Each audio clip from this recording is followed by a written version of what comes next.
Hi, friends. In our time together today, I'll introduce the Kesh Jig. It's kind of amazing.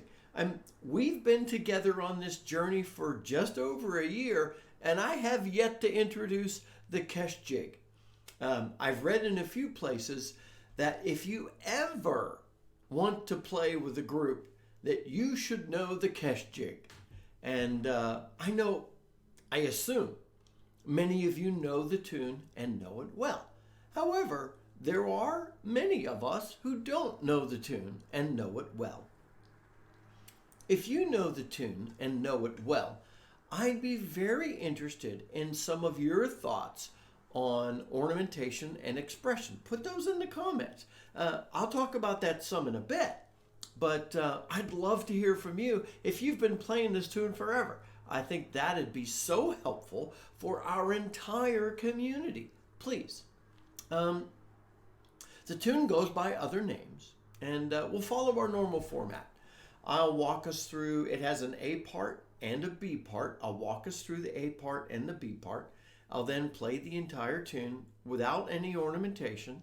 We'll chat about any difficulties you might experience, thoughts on ornamentation and expression, and then we'll chat about the history of the tune. And I'll add a link in the notes to this video so that you could download the music and tabs if you don't have those and if you use those. Interestingly, for quite an old tune that's very popular, there aren't really a lot of settings for the tune, and so I've chosen what seems to be the most common that I've heard played, and I'll talk about just a couple of the variations in it. So anyway, the A part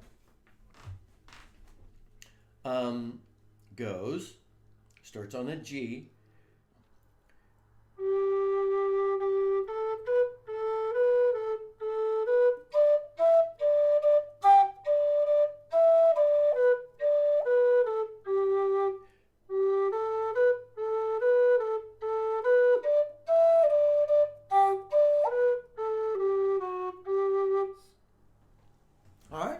That's the A part, and that's repeated. Interestingly, the primary variation is instead of that held G, I've seen just another little triplet there. So it's the main variation. The B part, I'll walk us through now, and it does walk us up to a high B, so be prepared for that one. Here's the B part.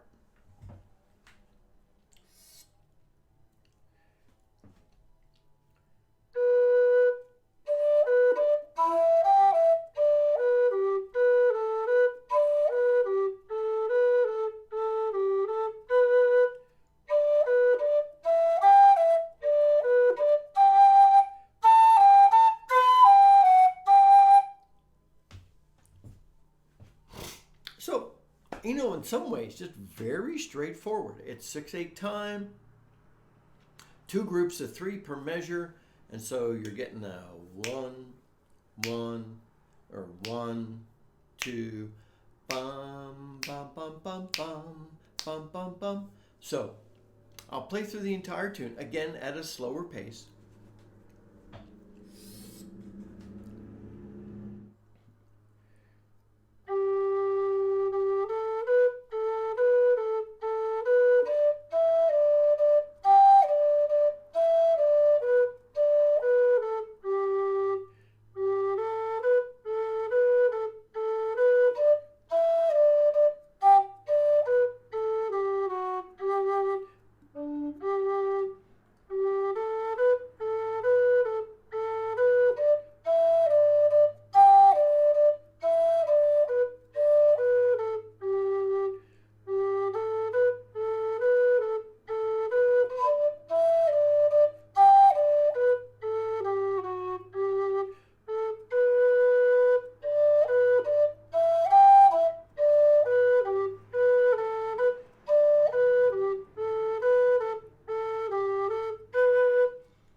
That's the whole tune.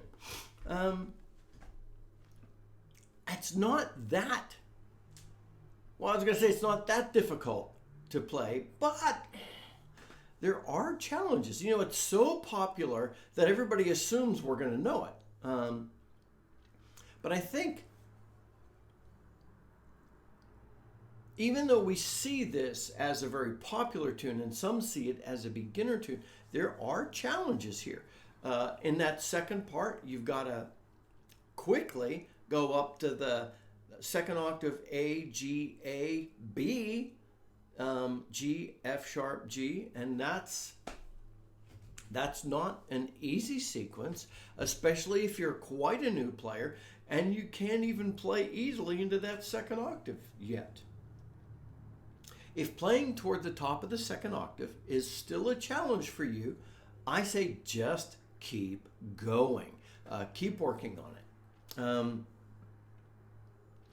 And as I've said before, take your time as a new player or an experienced player, if you don't know the tune, to play it at the pace at which you could play it well. That might be very slowly or it might be moderately quick.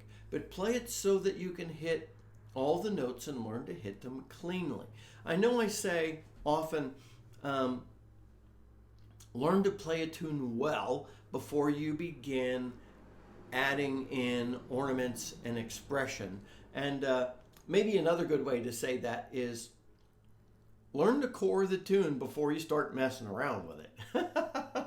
Because that's really important, because otherwise you might just start going off track. And it's important to know the core of the tune. Now, it will take, if you're a newer player, it will take some time to become comfortable with those triplets.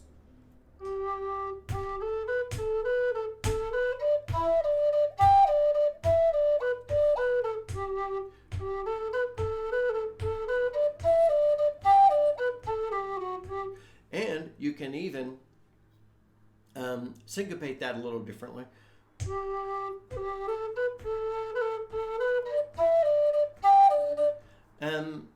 Punch it some. So anyway, so that actually takes us right into thinking about some ornaments. So as we're thinking about ornaments, this is a perfect opportunity to really, really dig into practicing your cuts, taps, and rolls, and a slide near the end. And I'm going to play it really soon, but I think with this jig, I'm going to share a practice session so that we could talk more about the ornamentation and expression. But so in thinking about the ornamentation and expression, so perfect opportunity to use a wide variety of cuts and taps up through there. But you're also going to be able to throw in some rolls, because like when you do that first, even that opening sequence, you might not want to just that, because you're holding a beat and a half and then you're hitting a G again, so you're probably going to want to roll that and move in, and you hit some of the higher notes when you bounce off of those, cut off of them. When you get to the end though,